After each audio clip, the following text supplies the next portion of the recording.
All right, you are watching the Global News Relay. This show started about about 4 hours ago in Japan. Alice and I are here at Ryerson University in Toronto, Canada. The Global News Relay is going around the world today to show you stories produced by students in 17 universities in 10 different countries. Our theme is shelter, homelessness, immigration, and housing prices. Anything and everything to do with the places we live. Over 30,000 students attend Ryerson University. Alice and I are in the RTA School of Media. Our classmates and students from our School of Journalism took a look at the number of housing issues within our city.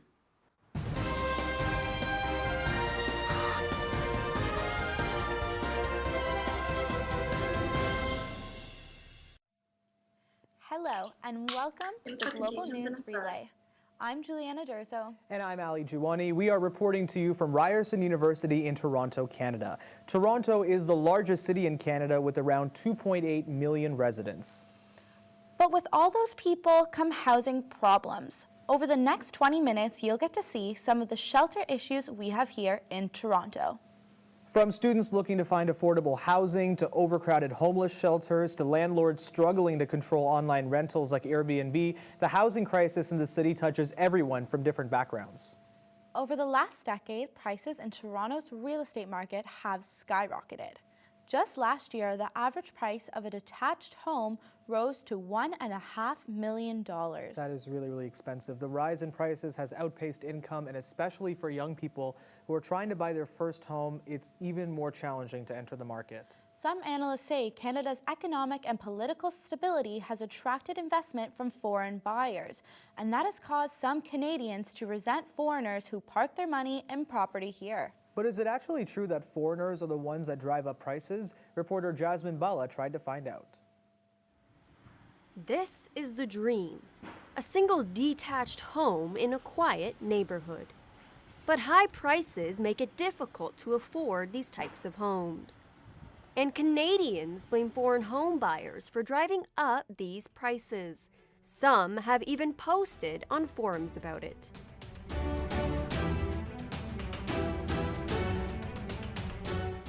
But is it really true? You know, Toronto in the last decade or so is really come into being more of a global city.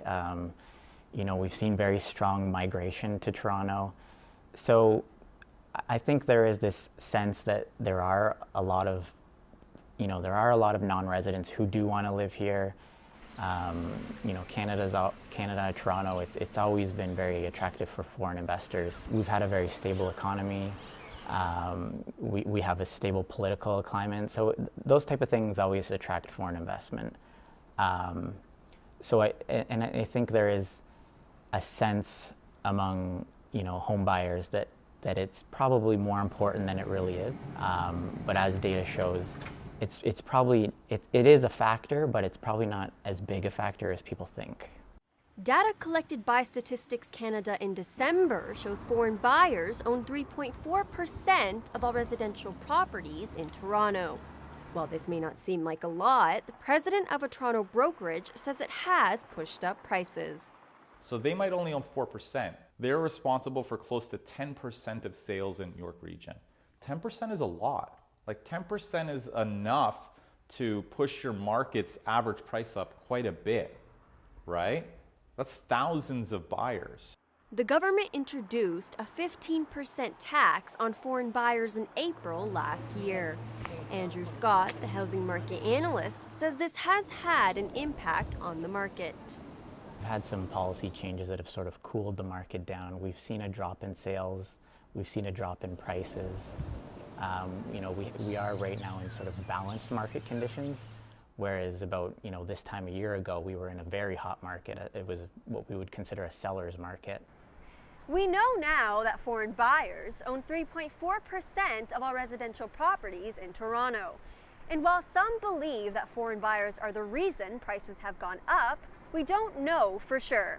This is what market analysts are now trying to find out. Jasmine Bala, Ryerson TV News. So it's really hard to buy an affordable home, but it's even harder to rent one. Rent is very expensive and the vacancy rate is really low. There are 35,000 of us attending Ryerson University in Toronto. We get called a commuter university because there are lots of students who save money by living at home and facing really long rides on public transit. I'm one of those people. And there are only 1,000 spaces on campus housing. Our next story is about students who are looking for housing but have a hard time finding a place that is safe, in a good neighborhood, and close to campus. Toronto, one of the biggest cities in North America. Yet, unless you've tried to find housing there, you may not know people around the city, especially students who come from around the world, struggle for a place to live. I was at Parkside and like their rent is like $2,000 a month, and I'm like, holy crap, like I can't, unaffordable, right? I think the biggest challenge is trying to find housing that is affordable. Like rent I'm paying, I'm just going further into student debt for it. I'm using loans and like OSAP, so. Where I live now, I really like it. I have great amenities like a pool, a gym, security, but I don't think I could afford it on my own. I moved here in first year. I ended up finding a place with my high school friends, and I wanted to live in a city because I feel like as somebody studying media, there's so many opportunities in a city. The problem students face is something Ryerson University, in addition to other universities, are trying to tackle. Ryerson has a great resource, the off-campus housing office, located on campus, accessible for all students who are trying to move out and find a place of their own. The office is here to provide resources and tools to students who are experiencing any kind of issue or question with anything that's involved with living off campus. So that could be finding a place, dealing with a landlord issue, negotiating a lease, raising their rent, you name it, I'm here for it. I think the two biggest ones that students face right now are affordability, so finding something that they can actually put in within their budget, and proximity to campus. Because Ryerson is so downtown, oftentimes what's available in the area, if there even is anything, because Toronto is experiencing its lowest vacancy rate in 16 years. In a 2015 study by Student Move TO, Toronto's four main universities, OCAD, York University, University of Toronto, and Ryerson, make up 184,000 post-secondary students. Ryerson reported that only 12.3% of their students lived in residence first year, making up only 3.7% of undergrads. Many students find different ways to stay within the city to learn, like Megan Yam, who found a way around paying high rent for a condo downtown. Yeah, I never considered living by myself just because it's too expensive. And what we pay right now is, for me, it's about $600 because I share the room with somebody else. But for sure, if I live by myself, it'd be at least $1,000 a month each, which is like not worth it. Well, we were actually really fortunate that before first year we found this place, so like right after we graduated we started looking, and it happened to be that we found this area which is very central and very close to Ryerson. Yeah, I would absolutely say that student housing has become a crisis for students in Toronto. And it's the fact of the matter is Toronto is in a housing crisis. So not just for students, but even young professionals, families, older couples. Toronto has such a surge of population density that the amount of housing just can't keep up. Students who plan to move to Toronto are currently faced with the reality of paying high rent in exchange for security and proximity. According to the Ryerson off-campus housing website, a one-bedroom apartment is currently averaged between $1,000 to $1,600 per month. While it is a high price to pay, students like Zoe Arsenu, who have sacrificed the cost of living for affordability, have found themselves comfortable for paying more after living in cheaper conditions. I think in my perspective, there was a lot of company-owned buildings that were way above price range. What happened is that to get into our apartment, we had to go through like a little alleyway beside the house, and there were in that alleyway, which was pretty narrow, were the garbages from all the different tenants in the house. There'd be raccoons hanging out in the garbages. Unfortunately for Zoe, outdoor critters were only the beginning of her concerns at her old apartment. And I saw a rat, a big fat one, run from under the couch to under the dishwasher. Me and my roommate kind of disagreed. I thought that the rats were a bigger deal, and he thought that the raccoons were a bigger deal. The frustration of students is not lost on Ryerson and other universities. With safety and affordability being at the forefront of every institution's mind, services like the off-campus housing office are trying to educate students. but it's always good to have somebody that you can go to. Like now that I know, like if I have trouble, like I can email them or like go into the office. But yeah, like when people have issues, I think they tend to ask their family or friends first before considering going all the way to campus to ask somebody else. While education is a great step towards keeping students safe and informed while renting, the question of affordability is still up in the air. You are watching the Global News Relay from Ryerson University in Toronto, Canada. So as you've seen, it's not cheap to live in Toronto. Just to remind you, the average price for a one-bedroom apartment is approximately $2,000 a month. So one of the reasons that we saw is foreign buyers, but online businesses like Airbnb are also taking some of the blame. Maggie McIntosh has the story. The Airbnb debate hits close to home in Toronto. For Candace Chappell, it is her home. Chappell has been an Airbnb host for more than 4 years. She rents out 2 Toronto properties and then sublets them on the short-term rental service for a living. Her full-time job is renting out 6 rooms on Airbnb. I usually explain what I do. I don't say I do Airbnb because there is a certain amount of stigma attached to it. The short-term rental site has been around for a decade. According to online databases, there are now more than 12,000 Airbnb listings in Toronto. Tess Kalinowski is a Toronto Star reporter who covers the housing beat. She's done lots of reporting on Airbnb. There's a real fear that Airbnbs were actually taking up units that should have been going to long-term residents. The vacancy rate's at a 16-year low, so that means less than 1% of units are available to rent at any one time. And the fact that housing is so expensive is making it really hard to find a place too, because people don't want to move on. They want to stay there as long as possible because they don't want the rent to go up in another place. Many blame Airbnb as a cause for Toronto's costly rental market, but some of its use is actually a product of unaffordable rent. Chappell turned to Airbnb to find a way to make rent. Others use Airbnb while house hunting. I would say at least a third of the people who are moving or who are staying with me are actually either migrating or immigrating to Toronto. Kensington Market is one Toronto neighborhood many immigrants call home. Some residents question how Airbnb affects their community. There's always been rental and short-term rentals in Kensington Market. It's a place that attracts a lot of students, a lot of people who come from elsewhere, tourists, all kinds of people. So there's always been that, but it's that balance between having neighbors who are invested in the neighborhood and people who are very transient. Once you start getting more of the hotel-like transients, that has a huge effect on the feel of the neighborhood, and it has an effect on who gets to live here. City Hall just placed new restrictions on short-term rentals. Starting July 1st, you can only post a room for rent if you live in that property full-time. City Councillor Gord Perks has heard concerns about Airbnb in his ward. The idea is to protect and promote rental units for people who live here. And we're actually losing rental units at the lower end of the cost spectrum faster than we're building them. Chappell's properties are in Perks' ward. She met with him to discuss the new regulations. I explained to him what my experience was and what Airbnb looked like for me and how I felt that it was insanely positive for the city, for the community, and etc. And his reaction was, well, you know, that's beautiful and I'm happy, you know, that you're doing this and it's going well for you. But unfortunately, there are people who are making a lot of problems by doing this, and you're just collateral damage. Those aren't his exact words, but that is the gist.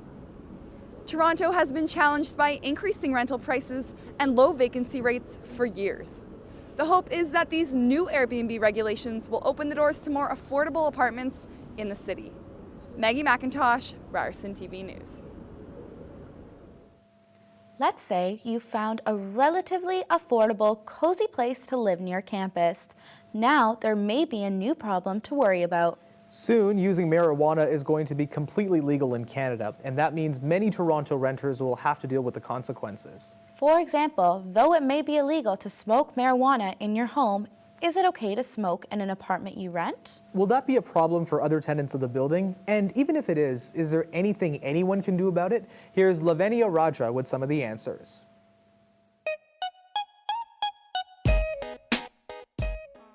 Legalizing marijuana could mean pot users will not be able to smoke in their homes after July.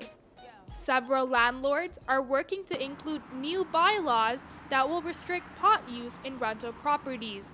While the smell of cannabis does not linger as long as tobacco, landlords feel the smoke is still problematic. The number one complaint amongst tenants in an apartment or rental building is about smoking. And a lot of buildings, many of which are 30, 40, 50 years old, you get lots of complaints because the sort of ventilation system goes throughout the building. Somebody might be in a hallway, they might be allergic to smoke, they might have other sort of health issues. So we want to reduce the complaints amongst tenants in terms of that potential happening. Rental property owners feel the vapor will cause pricey damages and drive away non-smoking tenants. There's also issues around cleaning up an apartment unit that somebody may have smoked in. It could cost up to $4,000 or $5,000 to fumigate an entire unit for a rental apartment building. Meaning a landlord could be spending around $2 million regularly just on fumigation costs for an average 500-unit apartment. And for tenants like Libya, who recreationally use the plant, the ban came as an unpleasant surprise. As a recreational marijuana user, I am very displeased with the rental ban to, not allow marijuana users to smoke in their own homes. Like, that leaves us absolutely no other place to smoke it, since there's already so many restrictions the government's putting forth with the legalization. Libya's identity has been protected for educational purposes. Pot activists like Jody Emery say there should be some kind of a compromise. So it's very urgent that we allow for an Amsterdam-style model where adults can go to a space to use cannabis and access it instead of being evicted or criminalized. Emery says changing air purifier filters is one of the simpler alternatives to the issue. The new ban only applies to rental agreements created after the legalization of the drug, leaving landlords like Yasota no recourse to regulate subsisting tenants.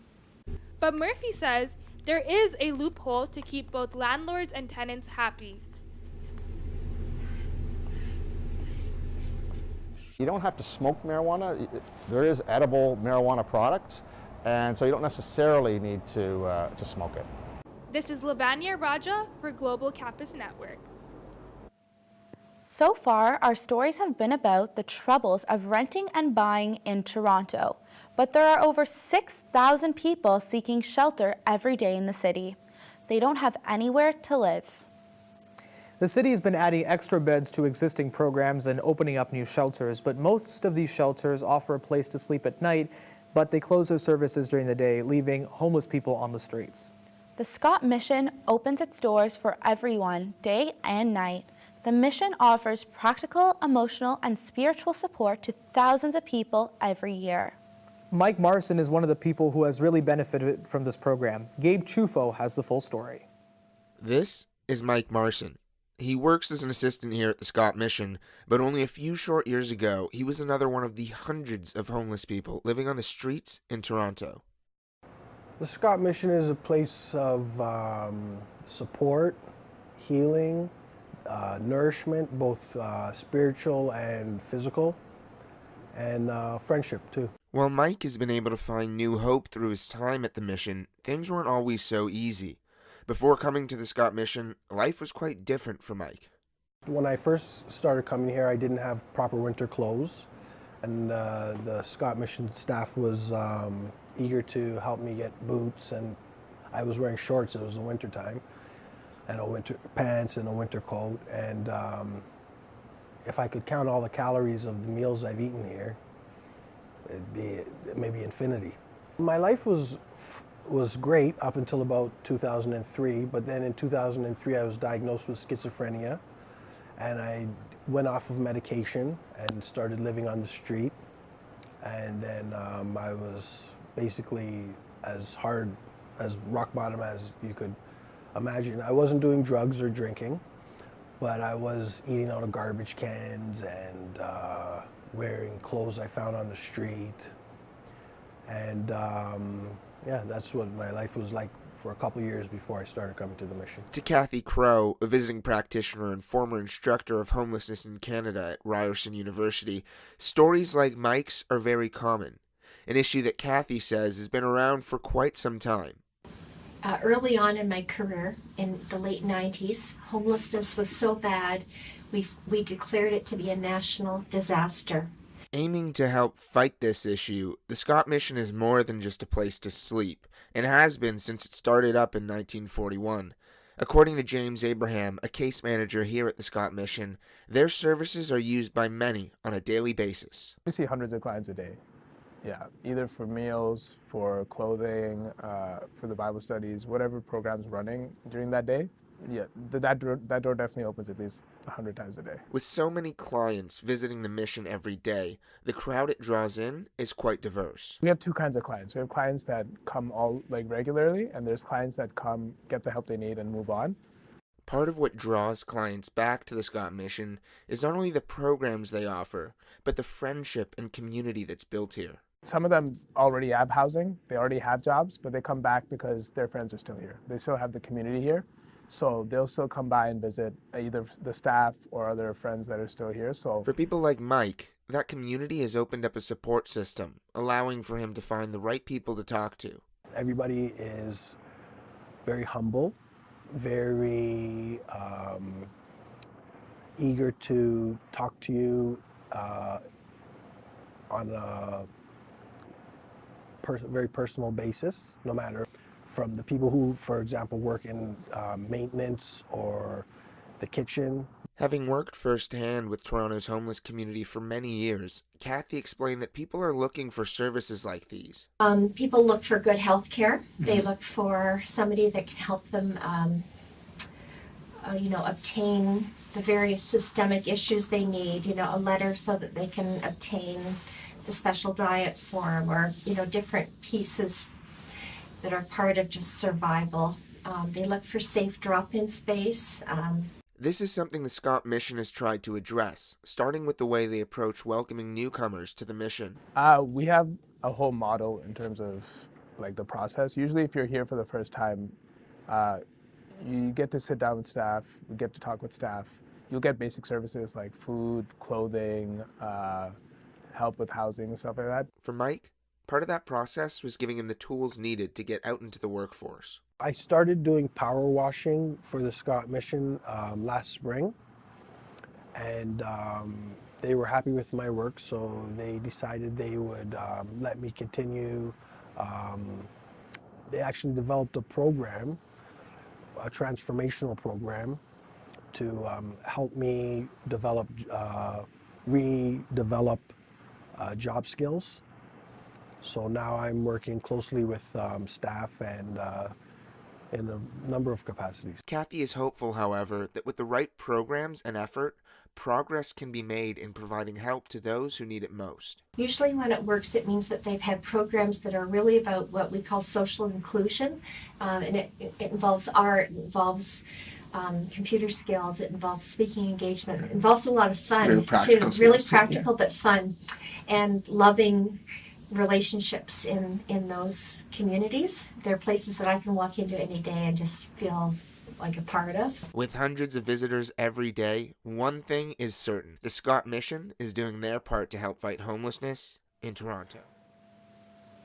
In Toronto, the story of homelessness does not only apply to people. There are an estimated 100,000 feral and stray cats in our city.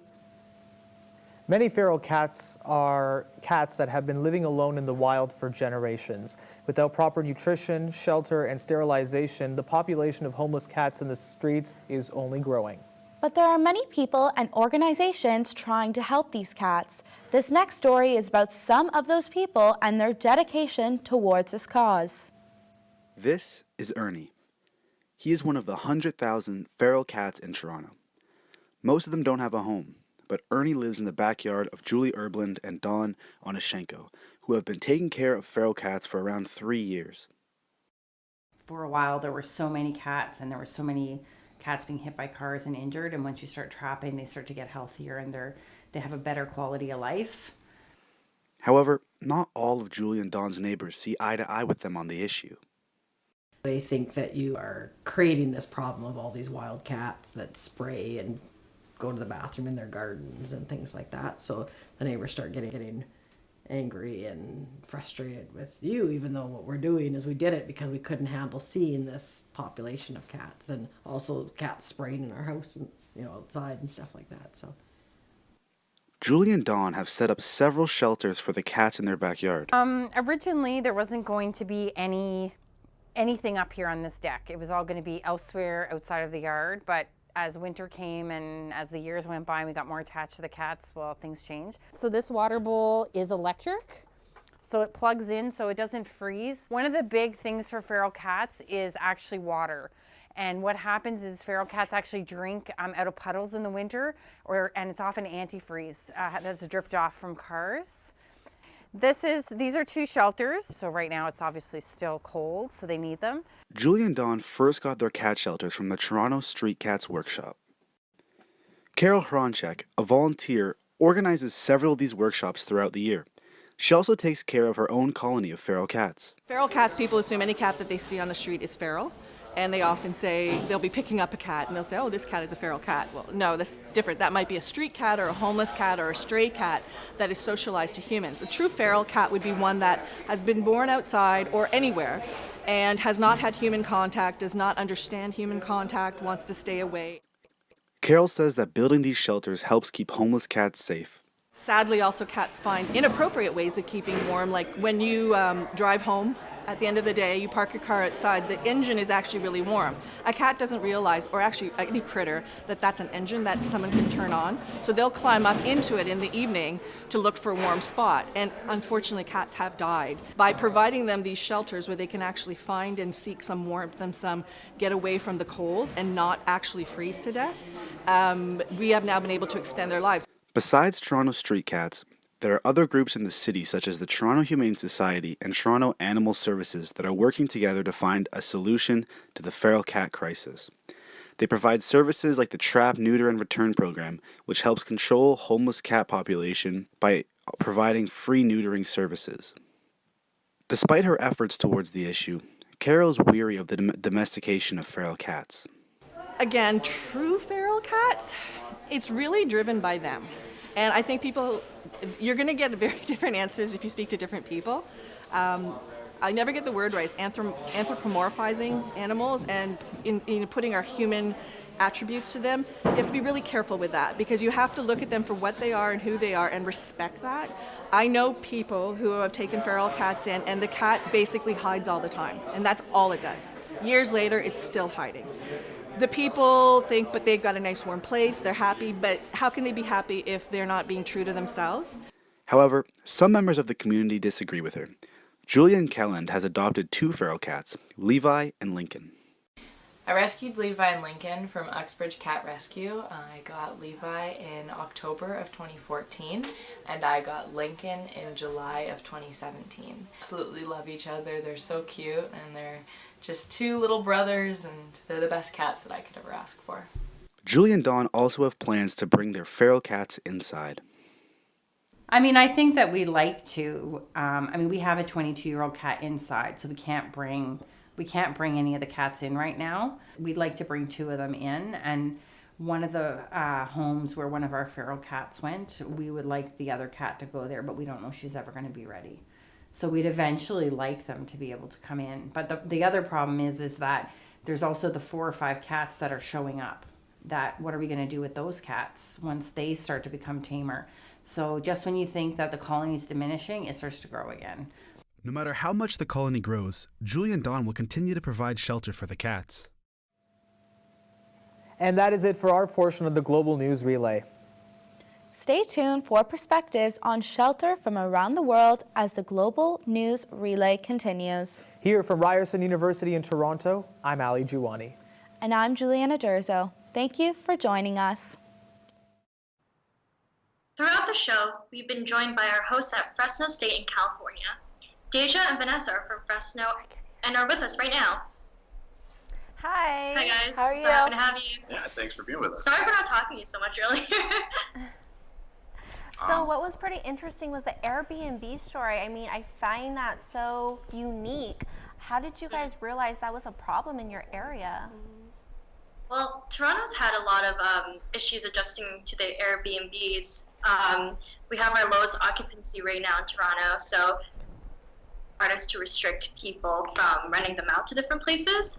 But as you see in our story, it's like it's a way of people to get money and like provide income, because the houses, apartments here in Toronto are like $1,800 on average for a bachelor at the moment. So the people that do own them are really trying to utilize and get the most out of like whatever property that they are owning. So it kind of creates that issue. As well as socially, there's an influx of people wanting to rent out Airbnbs in downtown Toronto. So it is a very rampant thing. And they're restricting it a lot now because it's summer's coming, and in Toronto, when it's summertime, we have a great time because it's only like two months, and you blink and it's all gone. So they're trying to restrict it for this summer because, like I said, the huge housing crisis right now is not doing so well for anyone. Isn't something you'd like typically, I guess, think like about Toronto if you aren't from here. It's actually been a really cold winter here in Toronto. Lots of snow and temperatures just well below zero. And just a few days ago, we actually had an ice storm that left thousands without power. So it actually the city of Toronto opens sometimes special shelters that when it's cold, they try to encourage people who live on the streets to come inside. And, it's a very beneficial resource that we have. Okay, so just kind of segueing into the story about the marijuana, is it a problem? Has it been a problem for tenants who do smoke versus tenants who don't, as far as like the smell in the apartments? Sorry. Or, like, Deja, can you repeat that one more time? Yeah, the first half of your question just got cut off. Okay, yeah. Okay, my bad.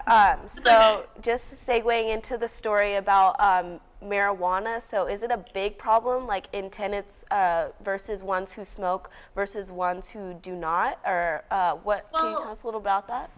Right now, marijuana is not legalized in Canada at the moment. It's going to be legalized. Oh, okay. So within the coming months, actually. Within the coming very months. soon. Very close.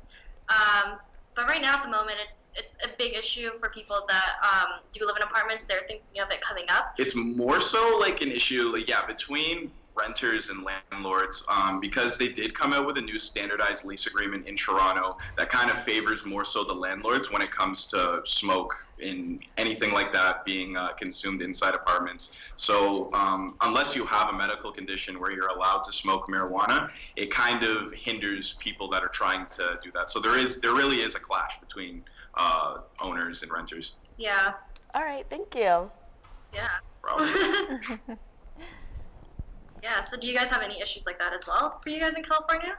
Well, recreational usage of marijuana, I think, was passed during this election, or it's in the process. So that's just kind of been not really an issue, just more, it's more of an issue when you're driving under the influence of marijuana. That's the biggest problem here in California right now. Yeah, we have a very similar one being passed in Ontario as well, because for us it's by province that makes the legislation, even though it gets legalized throughout the country. But it's very interesting to hear all that similarities. Yeah. And I was going to ask you guys, how is it for you guys as students, like student housings and dorms? You guys have that problem there? It's even worse for us at Ryerson because we have only 900 rooms. So when the average rent off campus is $1,800 for a small bachelor or studio, it's a huge problem. Yeah, it doesn't make it realistic for students finding housing. It's a very, very Many big of challenge. us live in like 5 people to a house or flat. Or commute. Or commute. My commute would take me 2.5 hours if I don't spend $20 round trip. Yeah. All right, well, thank you for speaking to us about some of your packages and some of the issues in Toronto. We really appreciate it. The RTA School of Media at Ryerson University is Canada's premier school in media production, media art, and broadcasting. It provides an incredible opportunity to be creative with industry-leading faculty and alumni in 3 unique programs and 1 shared experience. RTA is about thinking, creating, and leading. Learning at RTA means I have access to top-level faculty, instructors, and experts. I can learn from the best, get great advice and mentoring, and also get industry exposure for my work. Media production has taught me how to tell compelling stories. You're learning how to create innovative content across multiple platforms, not just radio and TV. New Media was the best place for me to combine my passion for media art and technology. It allows me to experiment with things like robotics, gaming, and 3D printing. My dad is jealous that I get to learn about sport media and the former Maple Leaf Gardens. I get to cover all the games in the state-of-the-art Sportsnet RT Production Center. There are international exchanges, trips to LA, Las Vegas, and Ghana, hackathons, pitch competitions, and alumni panels. The RTA School of Media is one of North America's top interactive art and design programs. It's 4 intense years with awesome professors who aren't just your teachers, they themselves are practicing designers, digital media developers, and scholars, so they're always challenging you with a huge variety of creative projects. RTA School of Media helped give me a really broad understanding about the industry, but in particular, it gave me key understandings about production from beginning to end, whether it be creative development all the way through to the finished product. The great thing about the program is I think that you actually get practical experience. You actually get not only the theoretical side of broadcasting, but you actually get to hold the camera, you actually get to go out and do these stories. Perhaps the best way Ryerson set me up for my career was that it's located right in the middle of the media capital of Canada. So while I was at Ryerson, I had part-time jobs at CTV and CFRB. By the time I graduated, not only did I have a great education and a degree, I had a pretty good resume as well. And RTA grads are everywhere. We deal with media professionals all across the country and around the globe who are part of the growing RTA network. Growing because RTA is always changing, staying relevant to the needs of today and tomorrow. Students benefit from a collaborative environment that promotes innovation through media, like the Transmedia Zone and Idea Incubator, the new Media Makerspace, the state-of-the-art Sportsnet RTA Production Center, and the Allen Slate Radio Institute.